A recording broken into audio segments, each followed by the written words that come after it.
This is the brief on the fundamental link between momentum conservation and Newton's third law. So, you know how we talk about the law of conservation of momentum and Newton's third law? Well, it turns out they're not just related. They're basically two sides of the exact same coin, especially when we're dealing with what we call closed systems. First, it's all about the math. If you look at a closed system, one with no outside forces messing with it, the math from Newton's second law shows us something amazing. The very idea that total momentum stays constant directly leads to Newton's third law. It's not a separate concept. If one is true, the other has to be.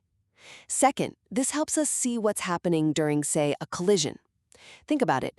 Newton's third law tells us the forces between the two objects are always equal and opposite, right? So, at every single moment, those internal forces just cancel each other out.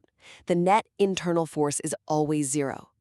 And finally, that zero net force is the whole key. If the total internal force is zero, then the system's total momentum just can't change. It has to stay constant. So really, Newton's third law is what makes the conservation of momentum work. So in the end, these two fundamental laws aren't just working together. One is a direct consequence of the other.